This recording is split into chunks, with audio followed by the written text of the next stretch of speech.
कुणाच्या वेदना नाही कळायच्या. बापाविना लेकरं जगायला लागलेत. आमच्यावर आरक्षणामुळे अन्याय होतोय. छगन भुजबळ तुला नाही कळायचं. तुम्ही किती विरोध केला तरी ओबीसीतून मराठ्याला आरक्षण मिळवून देणारे वाटेल त्या थराला जाईल, पण मराठ्यांना आरक्षण मिळवून दिल्याशिवाय मनोज जरांगे मागे हटू शकत नाही.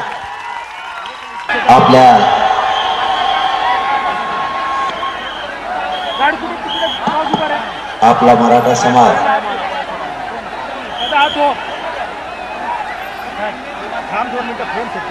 आपल्या मुलाच्या न्यायासाठी जिल्ह्यात एकत्र आले. या मराठा समाजानं अनेक वर्षापासून आपल्या मुलाच्या भविष्यासाठी आरक्षणाचा संघर्ष आणि लढाई सुरू केली. शेवटी प्रत्येक वेळी मराठ्यांच्या नशिबी आणि मराठ्यांच्या मुलाच्या नशिबी फक्त अन्याय आणि अन्यायाचं वाटायला यायचं. आता मराठा समाजानं लाखाच्या संख्येनं गाव खेड्यातून आणि गाव शहरातून एकत्र यायचं ठरवलं. याचं कारण होतं आपल्याला न्यायाशिवाय आता पर्याय नाही. ही लढाई सलग 10 महिन्यापासून मायबाप मराठ्यांना सुरू आहे. कारण मराठ्यांचा धर्म आहे आणि मराठ्यांवरती संस्कार आहेत. एखाद्या लढाईत जर उतरलं, एकदा जर मैदानात उतरलं तरी विजय घेतल्याशिवाय मागे फिरायचं नाही. मराठ्यांनी एखादी लढाई जर हातात घेतली, परिणामाचा विचार कधीच मराठ्यांनी केला नाही. एकदा जर एखादा लढा हातात घेतला तर क्षत्रिय मराठ्यांचा धर्म असा आहे, एक तर विजय मिळवून वापस यायचं, कंपाळी विजयाचा टिळाच लावून यायचा नसता मरण पत्करून माघारी यायचं, पण मोकळा माघारी फिरायचं नाही.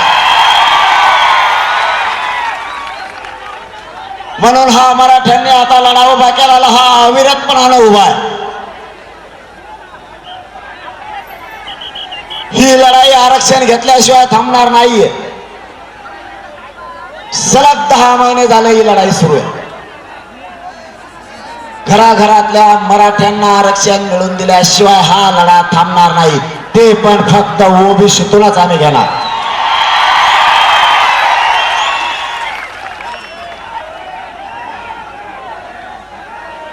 मायबाप मराठ्यांनो, हा संघर्ष तुमच्या आणि आमच्या लेकरांसाठी आहे. हा लढा श्रीमंत मराठ्यांपासून गरीब मराठ्यांपर्यंत सगळ्यांसाठीच लढणार. नोकरदार मराठा असो किंवा व्यावसायिक मराठा असो, आरक्षण हे सगळ्यांसाठीच लागणार आहे. सगळ्यांचेच लेकरं मोठे होणार आहे. प्रथम मी या विराट रूपानं जमलेल्या धाराशिव जिल्ह्यातल्या मराठ्यांच्या चरणी मनापासून नतमस्तक होतो. आपणही दाखवून दिलं, बाकीच्यांच्या जिल्ह्यात ज्या रॅल्या निघाल्या, आम्ही मराठे कुठं कमी नाहीत. सगळे धाराशिव जिल्ह्यातले रस्ते तुडुंब भरले होते. नक्की छगन भुजबळ आषाढ लागला असं नाही.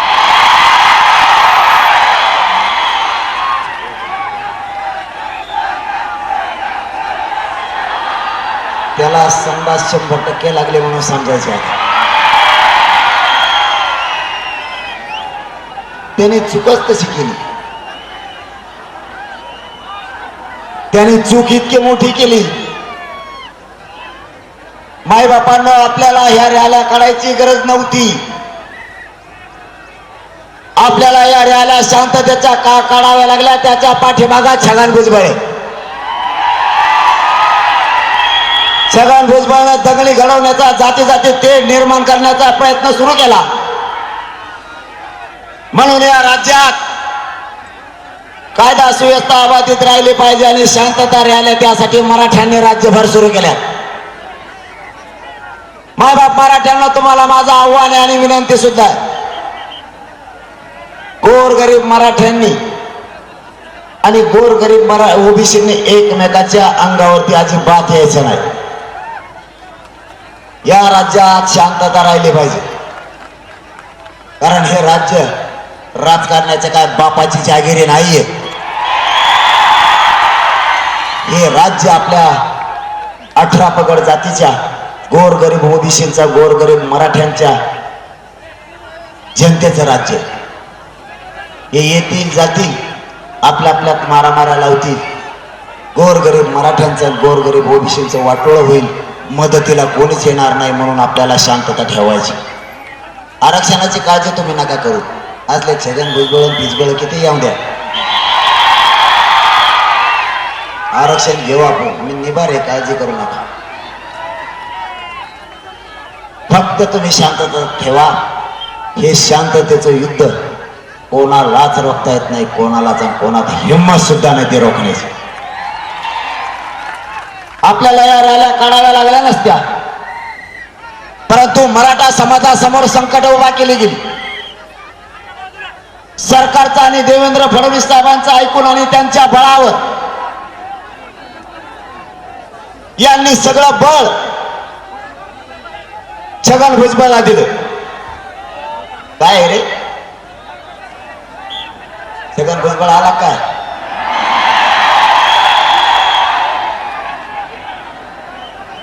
त्याचा सगळा सोयरा आहे, ते जाऊ द्या दामानी, वाट करून द्या सोयऱ्याला.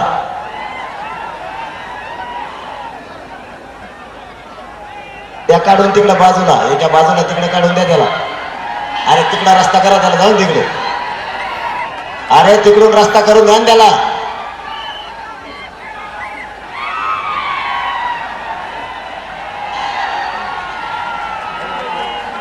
शेवटी मायाशिवाय पर्यायच नाही, मायाकडेच यावं लागलं. जाऊ द्या त्याला, त्या रस्ता. अशीच गत होणार आहे थोड्या दिवसात त्याची.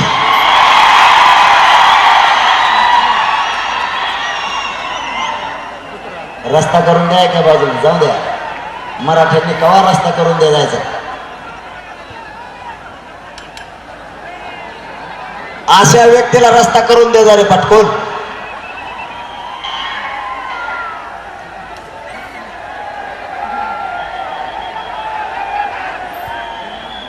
त्याच्यावर सुद्धा अशीच येळ येणार आहे थोड्या दिवसात.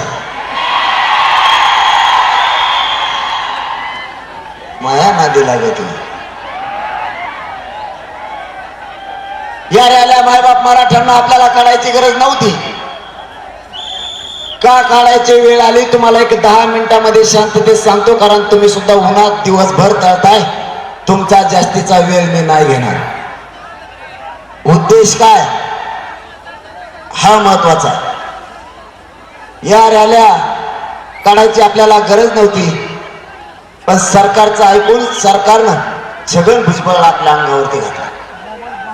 छगन भुजबळला सांगितलं सगळे ओबीसीचे नेते एकत्र कर, सगळे पडेल फिडेल सगळे गोळा केले त्यांनी. ओबीसी समाजाला आरक्षण असतानाही, सामान्य ओबीसी समाजाचा विरोध नसतानाही ओबीसीच्या नेत्यानं मराठ्यांना आरक्षणासाठी विरोध केला. या छगन भुजबळानं काय मागणी केली? 100-150 वर्षापूर्वीच्या असणाऱ्या मराठ्यांच्या नोंदी, ज्या सरकारी नोंदी आहेत, त्या नोंदीला कायद्यानं मान्यता दिलेली. आळणा करू नका, ऐकायला आलं तरी बास. आरक्षण खूप महत्वाचं आहे, हे गोष्ट समजून घ्या. नाही दिसायला मिळालं तरी नका दिसू देऊ. तुम्हाला आवाज आला तरी ठीक आहे, कारण आपल्या मनात, आपल्या विचारात आपल्याला परिवर्तन करायचंय. कारण आपली जात कव्हा नाही ती दशकानंतर एकत्र आली, त्याचा आनंद आपल्याला असू द्या.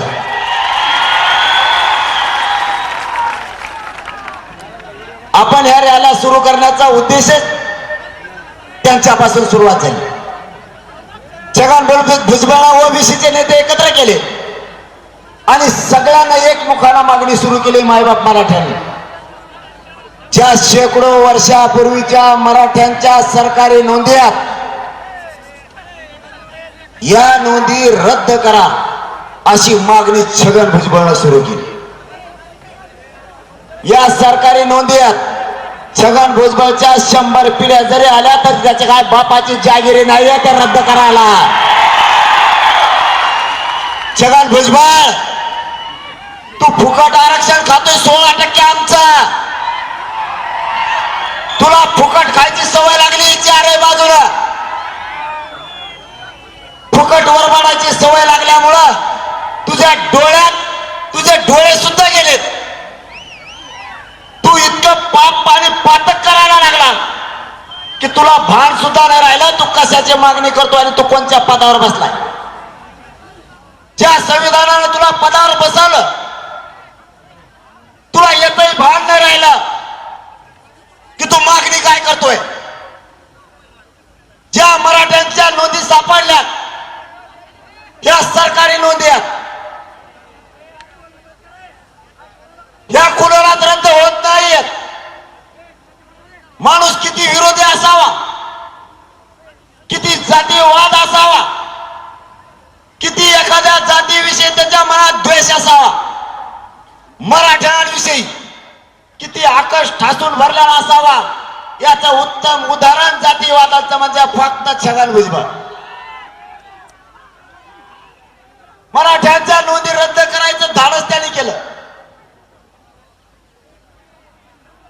आपल्या सरकारी नोंदी आहेत, ओबीसीला जे आरक्षण दिलं, या भारत देशात एकाही ओबीसीची सरकारी नोंद नाही. भारत देशात मराठाच एक अशी जात आहे की भारत देशात फक्त मराठ्यांच्या सरकारी नोंदी सापडल्या. तरीही यांची मागणी मराठ्यांच्या नोंदी रद्द करा. या धाराशिव जिल्ह्यातून आणि या लाखो मराठ्यांच्या साक्षीनं शिंदे साहेबांना आणि फडणवीस साहेबांना सांगतो, या आमच्या सरकारी नोंदी आहेत,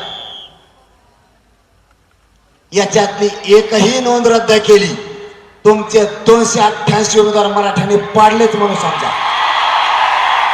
तुमच्यात हिंमत असली तुम्ही फक्त नोंदी रद्द करून दाखवा, मग मराठ्यांची ताकद काय असते मग तुम्हाला आम्ही दाखवतो. आम्ही शांत आहेत, आम्हाला शांत राहू द्या.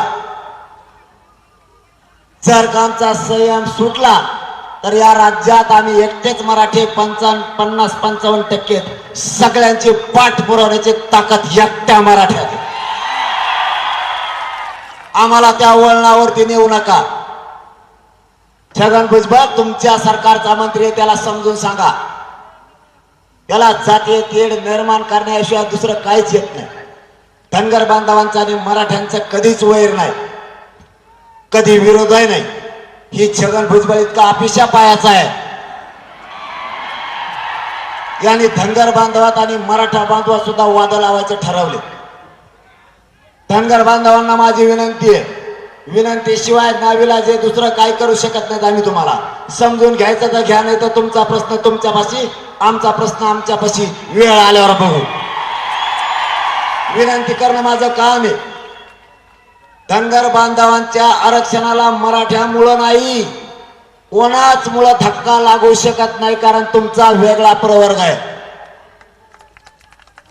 त्यामुळं धनगर बांधवांसाठी, धनगर बांधवांच्या आरक्षणाला देव जरी आला तरी धक्का लावू शकत नाही. हे अगोदर समजून घ्या. छगन भुजबळचं ऐकून फुकट इकत भांडण घेऊ नका. गोरगरीब ओबीसीत आणि गोरगरीब मराठ्यात छगन भुजबळचं ऐकून वाद लावू नका. आमची इच्छा नाही कोणाशी वाद करायची. भावना समजून घ्या. ही छगन भुजबळ नादी लावतोय. कोणाला म्हणतो आमदारकी देईल, कोणाला म्हणतो महामंडळ देईल. अरे बाबा छगन भुजबळ, तू थांब रे थोडं, जरा दम धर. वा कार्यक्रमात लावतो मी, तू थोडं थांब. आणि तसं बी यावल्यातले लोक तुला निवडून येऊन बी देत नाही ह्यावर. तू 7-8 म्हशी घेईन, एखादा हाल्या घेईन, हिंड तिकडं. आता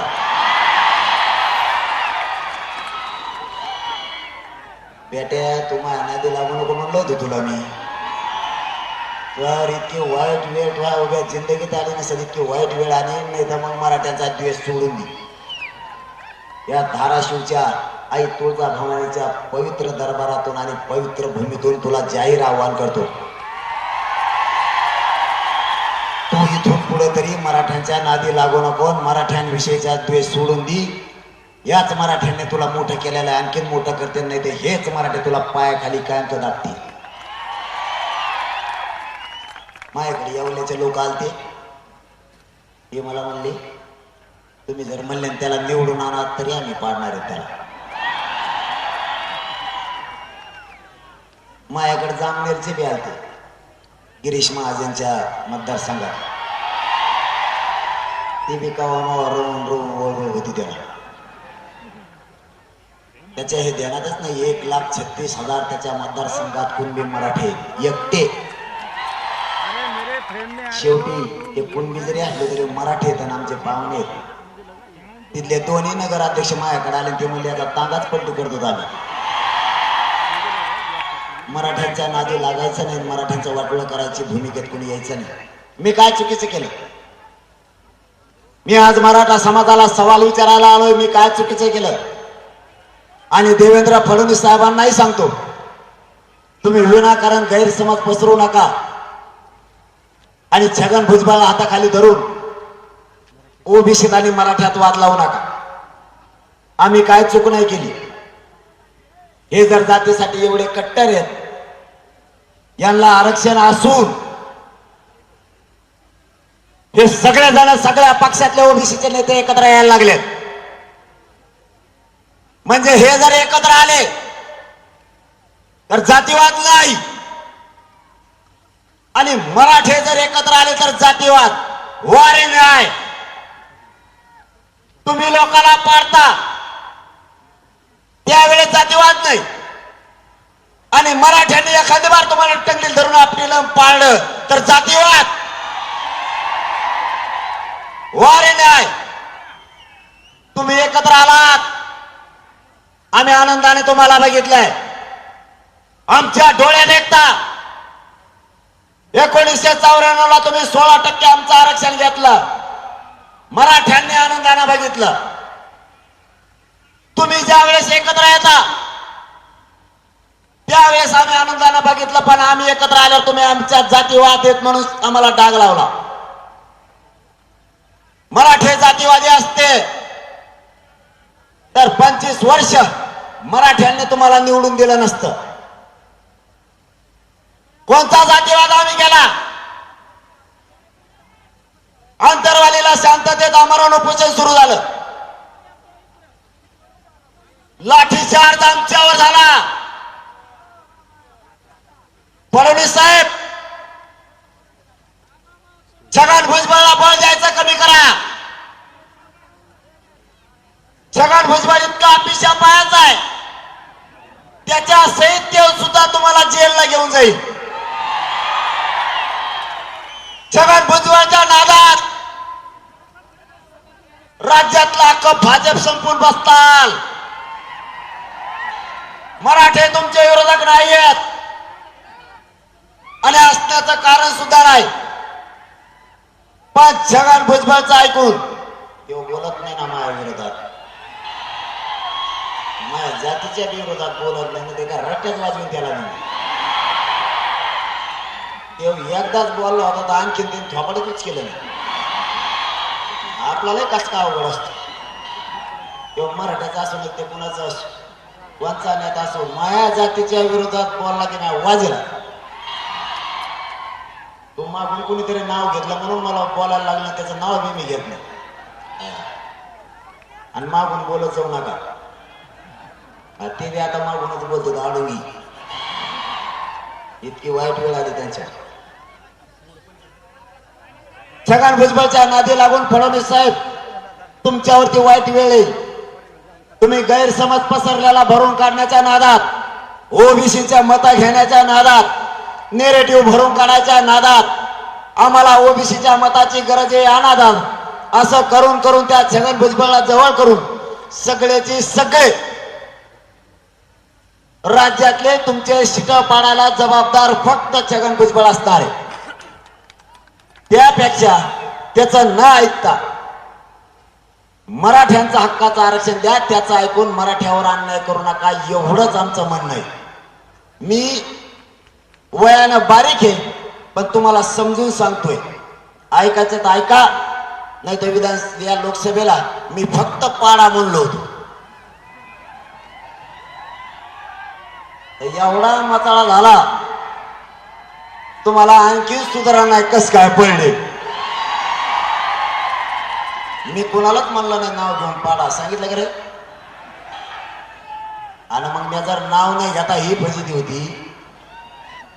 भाऊ छगन आप्पाचं जर ऐकलं ना, आहेत ते पुरे पडते. छगन आप्पा कामातून गेलाय, आता लायकी लागते आवाजावर बोलून घ्यायला. जातीच्या लेकराचा दुसऱ्याचा द्वेष नाही करायला लागत, तेव्हा मान सन्मान मिळतो आवाजावर बोलायचा. दुसऱ्याच्या लेकराच्या अंगणात माती घालायची, विष घालायचं आणि सन्मानाची अपेक्षा आमच्याकडून करायची. आम्ही सन्मान कोणाचा करतो? मराठ्यावर असे संस्कार आहेत, जो जातीवाद करत नाही, दुसऱ्याच्या लेकराला दुसऱ्याच्या आई बहिणीला आई बहीण समजतो, दुसऱ्याचं लेकरू दुसऱ्याच्या मुली यांच्या शिक्षणासाठी आरक्षणाला विरोध करत नाही, त्याचा आम्ही सन्मान करतो. अशा येडपाटाचा सन्मान आम्ही करत नसतो. आम्ही कुठं जातीवाद केला नाही. फडणवीस साहेब विशेष करून तुम्हाला असं सांगतोय, आम्ही कुठंच राज्यात जातीवाद केला नाही. आम्हाला उपोषण सुरू झालं, आमच्या आया बहिणी शांततेत बसल्या.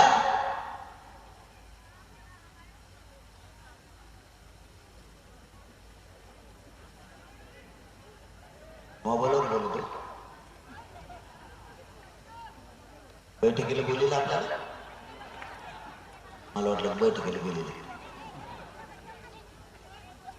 आम्हाला उपोषण अंतरवाली सुरू झालं. माय मावल्यांनो, स्वतःच्या लेकरासाठी, स्वतःच्या नातवासाठी, या मराठा समाजाच्या वेदना भोगलेल्या मराठ्यांच्या लेकरासाठी अंतरवालीत आम्हाला उपोषण सुरू झालं. आमच्या आई बहिणीचा काही दोष नव्हता.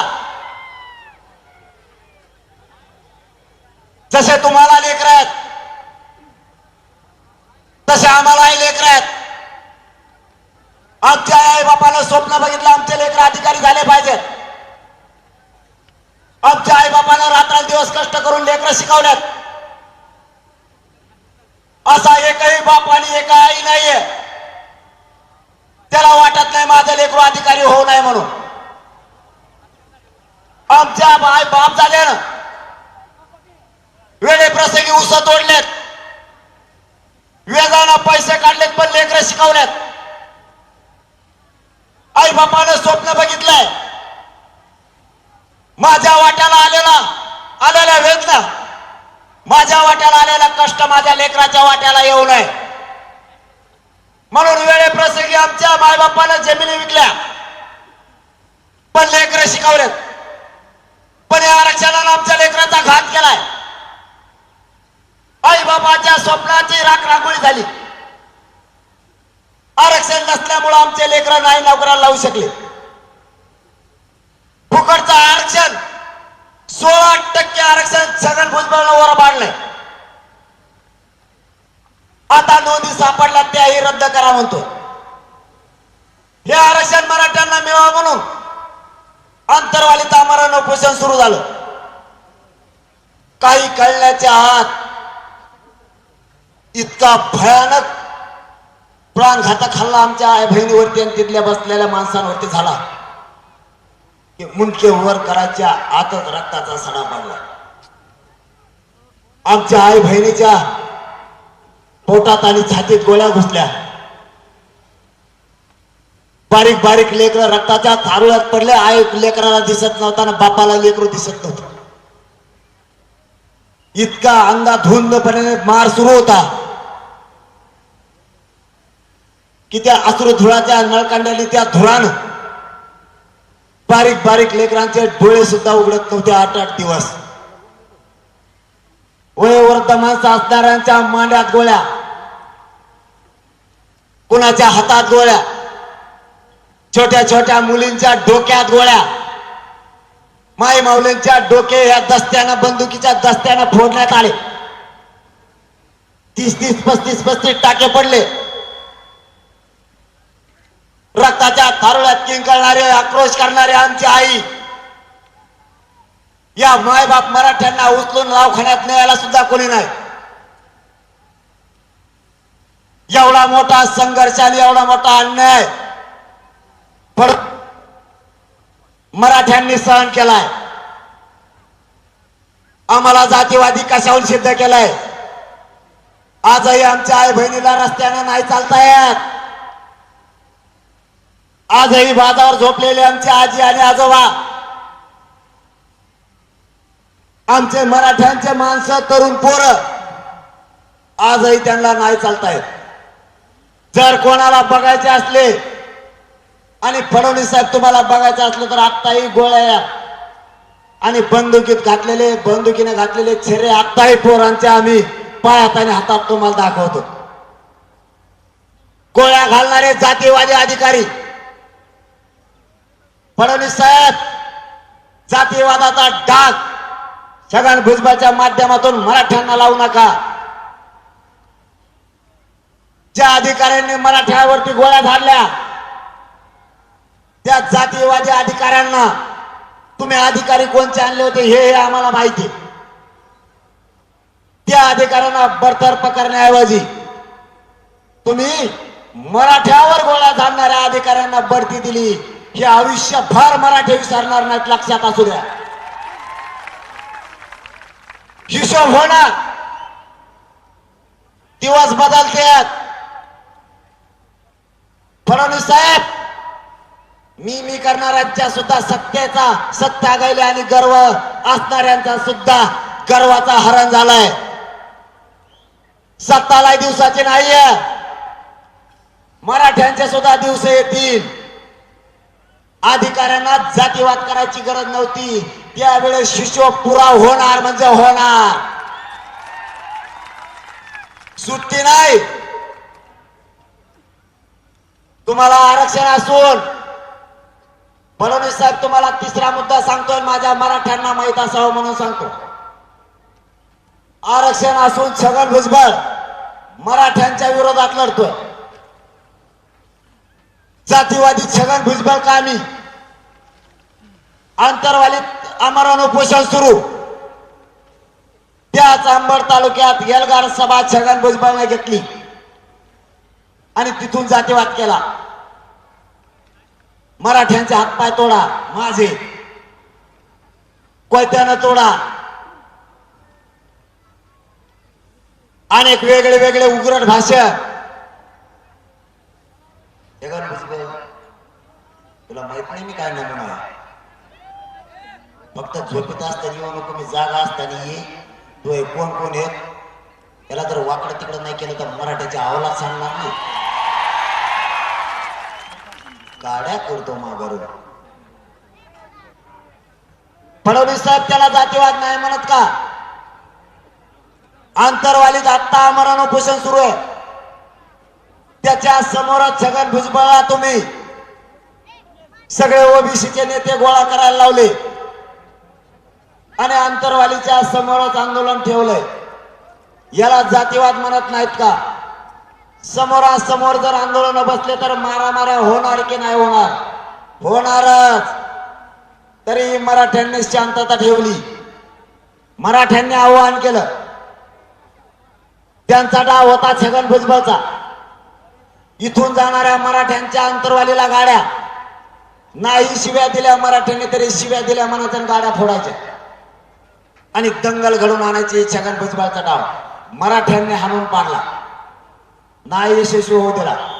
मराठ्यांनी कुठंच जातीवाद होऊ दिला नाही. हे छगन भुजबळ ती डाव हुकला म्हणून ह्यो इतक्या आतल्या गाठीचा आहे, इतका नीच विचाराचा माणूस राज्यात आणि देशात आणि कोणत्याच जातीत जन्मू नये, कधीच जन्मू नये. हे त्याच टायमाला वर जायला पाहिजे. त्याने असा डाव टाकला, माझं जुनं गाव शोधून काढलं.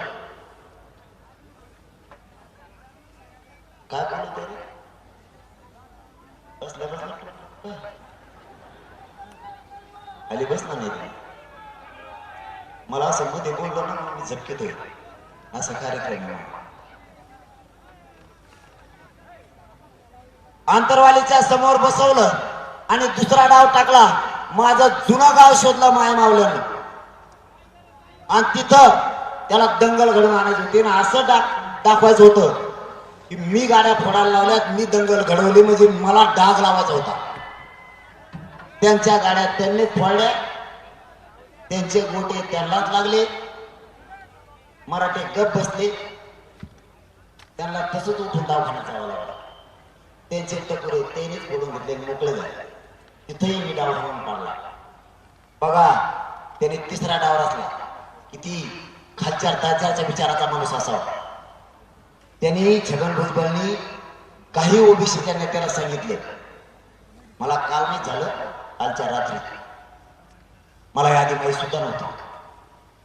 त्यांनी सांगितलं आता काय काम करा, मी आहे पदावर बसलेली इथे, मी आहे तुमच्या मागे, तुम्ही काय करा, आंतरवालीतच ओबीसीचे नेते रॅली काढा.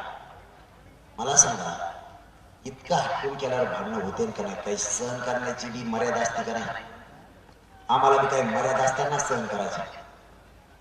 त्यांनी आंतरवालीतच रॅली काढली. आम्ही इथून सांगितलं, एकाही मराठ्याने त्यांना काहीच बोलायचं नाही. प्रत्येकाला अधिकार आहे काढण्याचा, पण हटकून काढण्यात आणि अधिकाराच्या भाषात खूप बदल आहे. तुला पुरा महाराष्ट्राने इकडे का बाकीचे जिल्हे तालुके जळले का? त्या आंतरवालीत गोड दिसतं का? आंतरवालीत काढली, काढू दे, कोणी विरोध नाही केला. मराठी बी इतके कलाकार आहेत, त्यांची रॅली आली, विशाल घरात झोपलो, घरात गेलो, हिंडले गेले, मग घरी काय करते?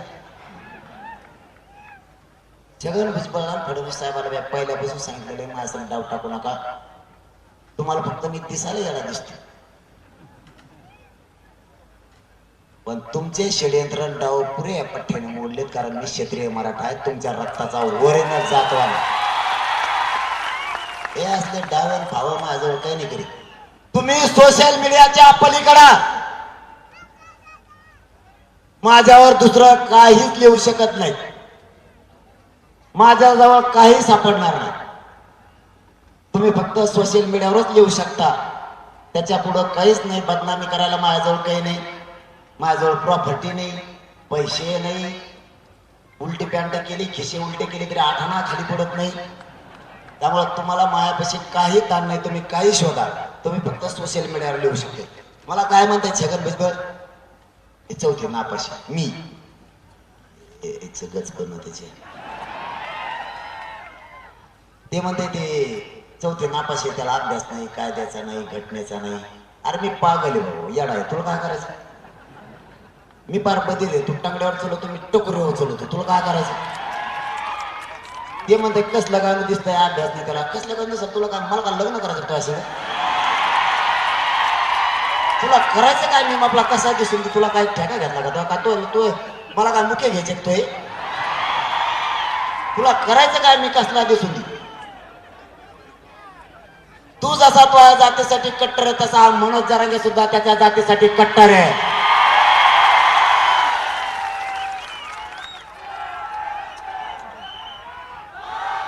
काही लिहितेत,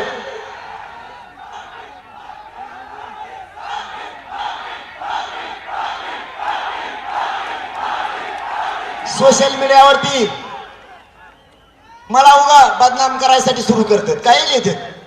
हे म्हणतात हे येडे, हे याला काही कळत नाही, गावठी आहे, रानटी आहे. अरे मी रानटी आहे, गावठी आहे, मी पार गदा, पण खोटा कसा ठोकला उठतो तुला? मी अभ्यासक नाही बाबा, तू PhD केलेली, पुस्तक वाचू वाचू तो डोळ्याचे खासड झाले बा, मी पार गदा आहे. पण तुला माही खोटी उठती का? तुला मी 29 ऑगस्टला सांगितलं होतं, तो पाचर ठोकली, मी असा खोटा ठोकीन की तुला कमीत कमी 1000 पिढ्या तरी उपटाणार नाही. येतो गोपटे तर तुला, मी येडा आहे, पण ठेप्याला आणलं नाही सगळ्याला. माय बापा हो, मी जातीवाद नाही करत, मी एकाही ओबीसीच्या नेत्याला आतापर्यंत नाही दुखवलं, आणि ओबीसी समाजाला सुद्धा. पण मी छगन भुजबळला सोडत नाही. त्याचं कारण असं आहे, सगळ्यात मोठा जातीवादी राज्यात फक्त छगन भुजबळ. मराठ्यांचा आरक्षणाचा मारेकरी फक्त छगन भुजबळ. मी जातीवाद केला नाही, कधी करणार पण नाही. काय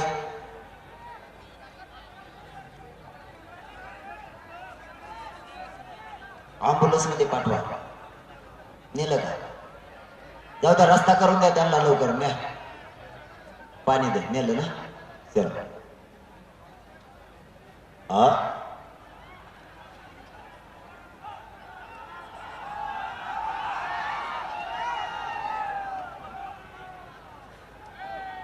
हेच कळत नाही त्याला. छगन भुजबळला हेच कळत नाही. पारधी समाजाचे बांधव सुद्धा अपंग असताना रॅली सहभागी आहेत. मुस्लिम समाजाचे, दलित समाजाचे, धनगर समाजाचे बांधव सुद्धा आहेत. काही समाजाचे बांधव सुद्धा, राजपूत समाजाचे बांधव सुद्धा रॅली सहभागी आहेत. सामान्य ओबीसींना सगळ्यांना वाटतं की गोरगरीब मराठ्यांचे कल्याण झालं पाहिजे त्यांच्या जर सरकारी नोंदी असतील तर. पण याला नाही कळत. जातीवाद माईबापावर मी कुठंच नाही केला आणि करणारही नाही. आपण ही रॅली काढण्याचं कारण त्यांनी मागणी केली, मराठ्यांच्या नोंदी रद्द झाल्या पाहिजे. तुम्हाला सांगतो, सावध राहा. राजकारणी लोकांच्या नादी लागून आपल्या लेकराचं वाटोळं करू नका. इथं भाजपचा मराठा असला तरी आरक्षण लागणार आहे. भाजपच्या नेत्याला नाही लागायचं, पण भाजपमधल्या गोरगरीब मराठ्यांना आरक्षण लागणार आहे. राष्ट्रवादी, काँग्रेस, शिवसेनेच्या श्रीमंत मराठ्यांना आरक्षण नाही लागायचं. तो भला तुमचा नेता असेल आणि त्याला नाही लागणार, पण गोरगरिबांच्या मराठ्यांच्या लेकराला मोठं होण्यासाठी आरक्षण लागणार आहे. त्यामुळं आपल्यातली फक्त एकजूट फुटून द्यायची नाही. काही झालं तरी आपण जातीवाद करत नाही आणि कधी करणार पण नाही. आपल्याला रॅलीज यासाठी काढाव्या लागल्या की छगन भुजबळनं मागणी केली, मराठ्यांच्या नोंदी रद्द करा. एकही मायबापल्यानं आणि मायबाप मराठ्यांना एकही नोंद रद्द होऊ द्यायची नाही. एक सुद्धा नसता. राज्यातले अख्खे रस्ते जाम करायची वेळ आली तरी हरकत नाही, पण नोंदी रद्द मात्र मराठ्यांच्या होऊ द्यायचा. जातीवादाचा डाग तुम्ही आम्हाला कसा लावायला लागले? कशाच्या आधारावर तुम्ही आम्हाला जातीवादी सिद्ध केलाय? एखाद्या वेळेस तुमचं एखादं सीट पडलं म्हणून आम्ही जातीवादी, आणि तुम्ही आमचे शेकडो पाडले, त्यावेळेस तुम्ही जातीवादी नाही येत का? आम्ही कोणता जातीवाद केला? तुम्ही आमच्या गोरगरीब मराठ्यांना त्रास द्यायचा एकजुटीच्या जीवावर, तो जातीवाद नाहीये का? तुमच्या लोकांनी आमच्या अधिकारी वर्गाला सुद्धा त्रास द्यायचा. तू मराठ्याचा आहे म्हणून आमचं काम करत नाही का, असं त्याला हिलवायचं. हा जातीवाद नाहीये का? आमच्या डॉक्टरांना सुद्धा तुम्ही जातीवादी म्हणायला लागलात. तुम्हाला पैसे कमी केले तर ठीक, नाहीतर त्याला भाषा वापरायची. तू मराठ्याचा डॉक्टर आहे म्हणून आम्हाला पैसे देत नाही का, कमी करत नाही का? हा कोणता जातीवाद नाही का? गोरगरीब मराठ्यांना त्रास द्यायचा, आमच्या अधिकारी वर्गाला त्रास द्यायचा, याला जातीवाद म्हणत नाहीत का? आमच्या आरक्षणाला विरोध करायचा, याला जातीवाद म्हणत नाहीत का? माझी मराठ्यांना विनंती आहे, पुढच्या काळात एकमेकाच्या मदतीला यायचं शिका. कुठल्या अधिकाऱ्याला त्रास दिला तर मराठ्यांनी ताकदीनं त्याच्या पाठीशी उभं राहायचं शिका. आपली जात सांभाळायला शिका. हे 10-5 टक्कूच एकत्र येते आणि अधिकाऱ्यांना सुद्धा त्रास देते, आपल्या व्यावसायिकाला त्रास देतात. पुढच्या काळात या गोष्टी होऊ द्यायच्या नाही. संरक्षण करायचं, जातीच्या लोकांचं रक्षण करायचंय आणि बघ्याची भूमिका घेत जाऊ नका. कोणाला पाय नाही लावायचा, पण पाय लावला तर सहन करायचं नाही. एखाद्या गावातल्या गरिबाला त्रास दिला, त्याच्या मदतीला सगळेजण धावून जात जा. त्याच्यावर अन्याय होऊ देऊ नका, बघायची भूमिका घेऊ नका. हे लोक आपल्यावर अन्याय करायला लागलेत. सगळे एकत्र येऊन गोरगरीब मराठ्यांना गावखेड्यात त्रास सुरू झालाय. बघायची भूमिका आता बंद करा. शांततेत का होईना जाऊन उभा राहा. दुसऱ्या वेळेस अन्याय बंद होईल. काही झालं तरी मी मात्र मागे हटत नाही. मला फक्त तुमचा आशीर्वाद आणि साथीची गरज आहे. यांच्या किती टोळ्या एकत्र होत्या तुम्ही त्याची काळजी करू नका. आतापर्यंत 3 कोटी मराठ्यांना आरक्षण मिळालं. कसं मिळालंय ते राहिलेल्या 5 मिनिटात सांगतो आणि सुट्टी झाली आपल्याला. मी सरकारला विचारलं होतं 54 लाख नोंदी निघाल्या. खरं सांगा किती निघाल्या आणि त्या खऱ्या आहेत का? सरकारनं सह्याद्रीच्या बैठकीतच प्रोसिडिंग बुक दिलंय आणि त्याच्यावरती लिहिलंय 54 लाख नाही 57 लाख मराठ्यांच्या नोंदी सापडल्या. 57 लाखात 3 जरी धरल्या तरी 1.5 कोटी मराठा आत्ताच आरक्षणात गेला. त्याच्यामुळं काळजी करू नका. आरक्षण घेतल्याशिवाय आपण नाही हटत. 2 मुद्दे होते तेवढे तुम्हाला सांगतो. शब्द होते 4, त्याच्यापैकी 2 सांगतो. चर्चा सुरू झाली सरकारशी अंतर्वालीत.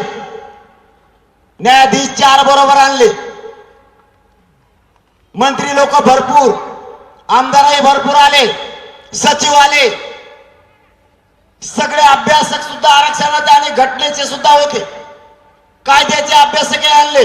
हे आणण्याचं काम सरकारनं केलं आणि 4 शब्दावरती चर्चा सुरू झाली. त्यातले महत्वाचे 2 शब्द सांगतो. सगळ्या सोयऱ्यांची अंमलबजावणी करायची या शब्दावरती आमचं सगळ्यांचं एकमत झालं. सगळे सोयरे म्हणजे कोण? ज्या मराठ्यांची नोंद सापडली आणि ज्या मराठ्यांची नोंद सापडली नाही. ज्या मराठ्यांची नोंद सापडली त्याच नोंदीच्या आधारावर नोंद न सापडलेल्या मराठ्यांना आणि त्याच्या सगळ्या सोयऱ्यांना कुणबी प्रमाणपत्र द्यायचे.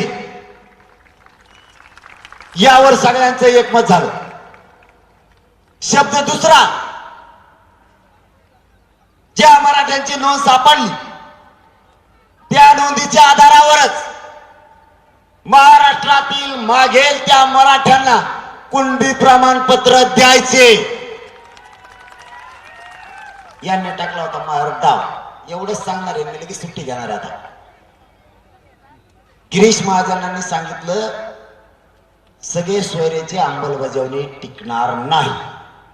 मला माहित होतं हे जे आंदोलनात जातं म्हणजे अण्णा हजारेचे असो कोणाचे असो हे पनवतीच लावतं आणि डाव टाकून आंदोलन संपित. हे मला आधीच त्यांच्याच भाजपातल्या काही माजी मंत्र्यांनी सांगितलं होतं. त्याला वाटत असं सगळे त्याचेच आहेत काय, आमचे भेद काही, कारण त्यांना आरक्षण मिळालंय, त्यांच्या लेकरात चांगलं झालंय. त्याने असा डाव टाकला पण मी त्याच्या पुढचं होतो. मला माहित होतं पुढे चालून डाव टाकणार आहे आणि त्यांनी टाकलाच ह्या 15 दिवसात. तेव्हा मला सगळ्या सोयरीची अंमलबजावणी टिकणार नाही. काही केलं कोणी आला तरी ती अंमलबजावणी कोणी उडू शकत नाही. त्याचं कारण सांगतो. 2012च्या कायद्यात दुरुस्ती करून सगळ्या जाती धर्माच्या सगळ्या सोयऱ्यांना त्या आपण केलेल्या कायद्यामुळे फायदा होणार आहे म्हणून ते उडणार नाही. तरी त्याने डाव टाकला पण मी पुढचा टाकून होता त्या टायमालाच.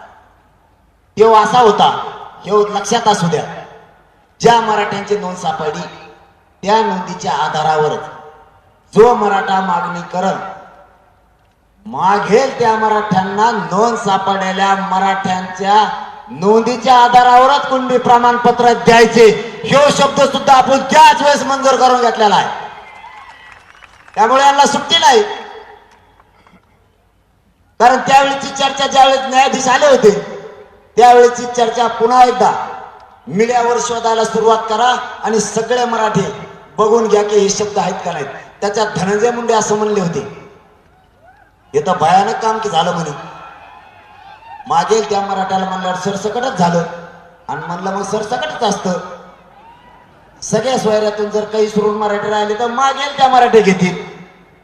समजा आता इकडचे सगळे सोयरे असं करायला करा, इथून पलीकडचे सगळे सोयरे, पण इकडं काही सगळे सोयरे राहिले अर्धे पलीकडे.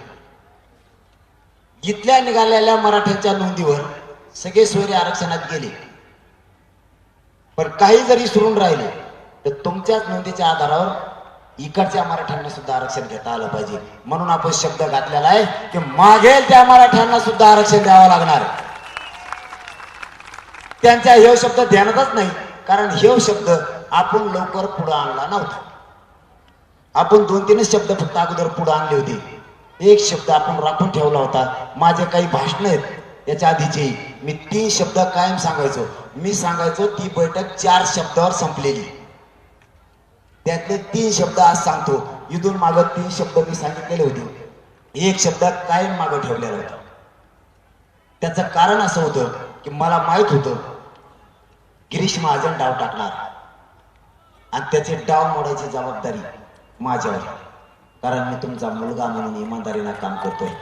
त्यांचे डाव मोडण्याची जबाबदारी माझ्यावर, कारण त्यांनी प्रत्येक वेळेस डाव टाकले त्याच्या फाशात माणूस गुंतलेला आहे. प्रत्येक वेळेस त्याला एवढंच आंदोलन असेल त्याचा फासाच बसा नाही. ही सत्य परिस्थिती.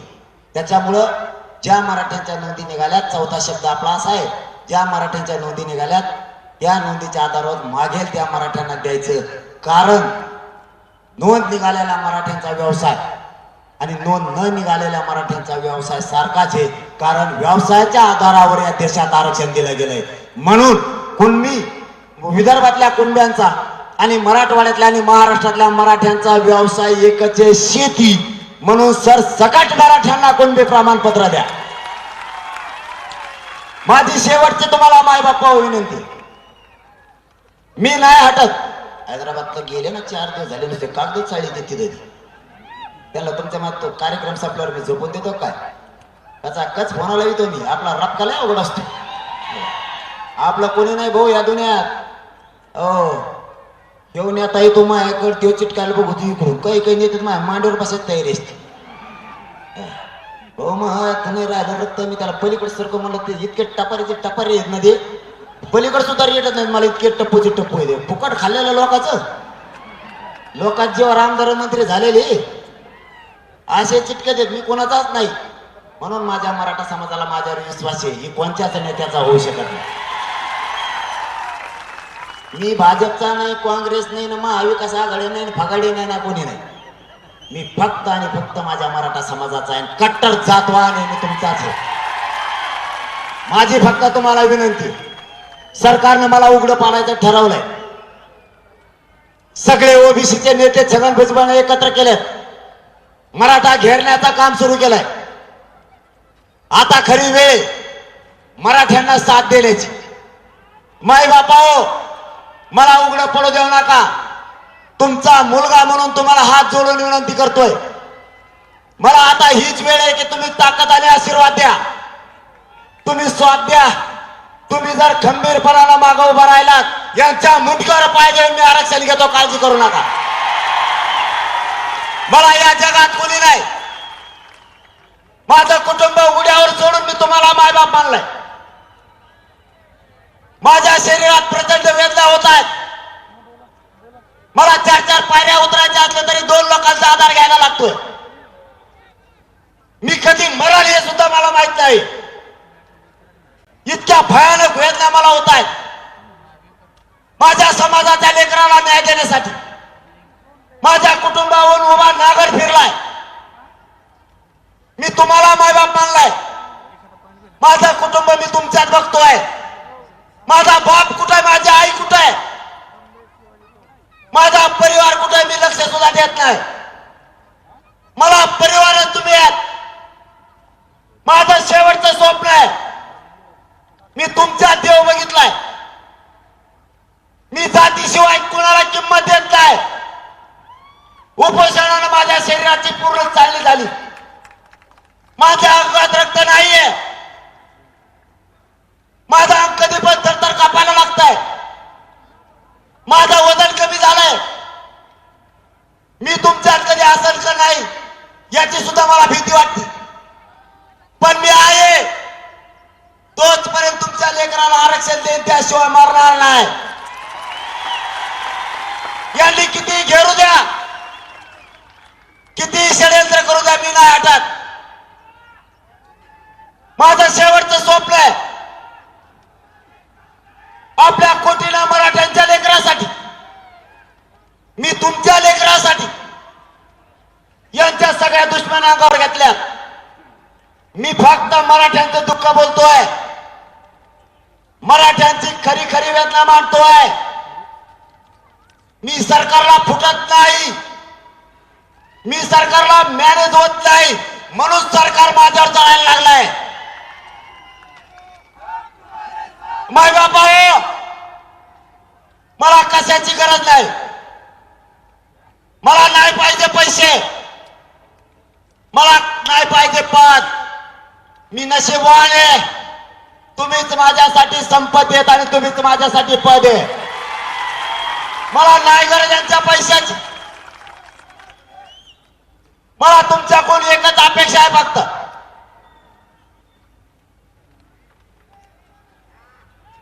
मला तुमच्या आशीर्वादाची आणि ताकदीची गरज आहे. तो आशीर्वाद आणि तुमची साथ कमी पडू देऊ नका. तुमच्या लेकराच्या डोक्यावर आरक्षण घेऊन गुलाल टाकल्याशिवाय मी हटत नाही. मी नाही विचार करत, कारण माझा परिवार तुम्ही आहात. माझी तुमच्यावरती निष्ठा आहे. मी तुमच्यापेक्षा जास्त मराठ्यांच्या जातीपेक्षा कोणाला किंमत देत नाही. मला माझी जात मोठी करायची. माझ्या मराठ्यांनी बघितलेलं स्वप्न, मराठ्यांच्या लेकराने बघितलेलं स्वप्न, अधिकारी बनण्याचं त्यांचं स्वप्न पूर्ण करण्यासाठी मी झटतोय. मी जीव तळ हातावर घेऊन येतोय. मी संघर्षाला भेट नाही, मी मरायलाही भेट नाही. शेवटच्या क्षणापर्यंत माझं शेवटचं स्वप्न आहे, आरक्षण देऊन माझे मराठ्यांचे लेकर IPS आणि IAS दर्जाचे अधिकारी झालेले बघायचे. तुमच्या लेकराच्या अंगावर वरती चढलेले मला बघायचे. माझं दुसरं काही स्वप्न नाहीये. मला नकोय प्रॉपर्टी आणि पैसा, मला नाही अपेक्षा कशाची. मला फक्त माझे मराठ्यांचे पोरं मोठे झालेले बघायचे. माझा समाज हाच माझ्यासाठी दैवत आहे. तुम्हाला झालेला त्रास मी नाही सहन करू शकत. तुमच्यावर आलेले संकट मी नाही सहन करू शकत.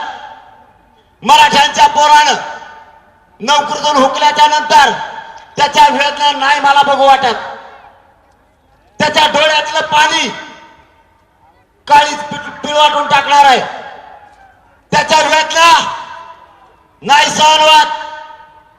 मराठ्यांच्या लेकरांनी ज्यावेळेस आई बापाची आठवण करताय आणि ते सांगताय माझ्या बापानं आईनं खूप पैसे घातले पण मी नोकरीला नाही लागलो, घरी कसा जाऊ, त्यावेळेस इतक्या वेदना होत आहेत की त्या सांगता येत नाहीत.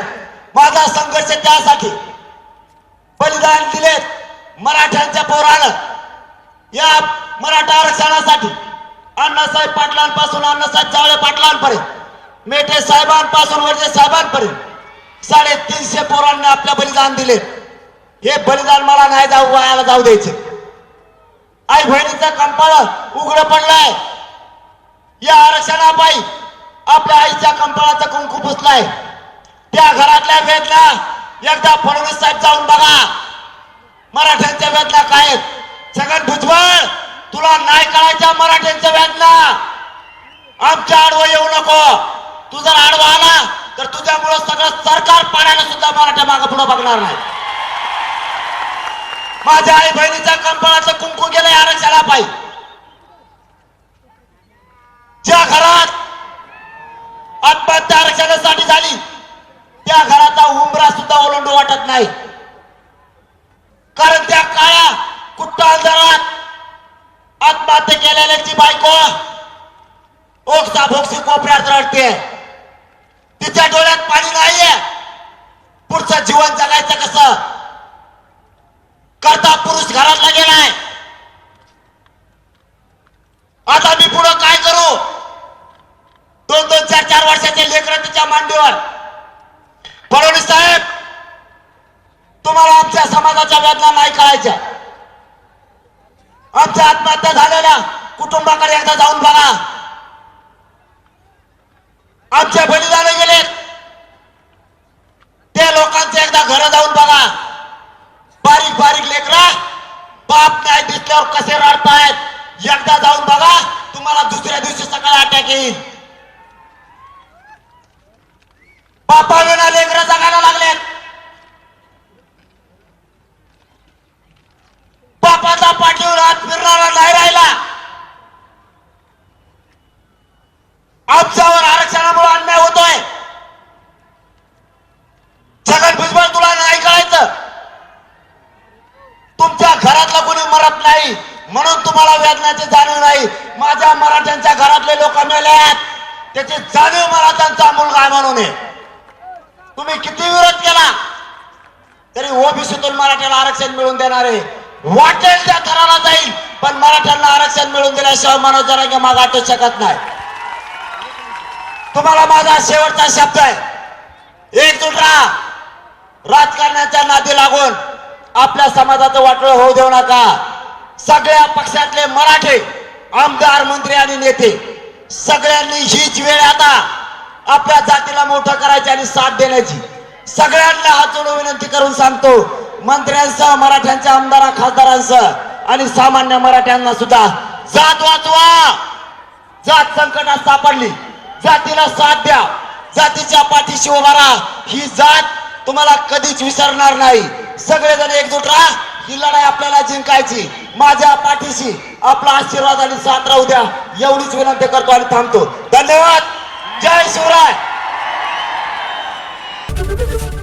एबीपी माझा, उघडा डोळे बघा नीट.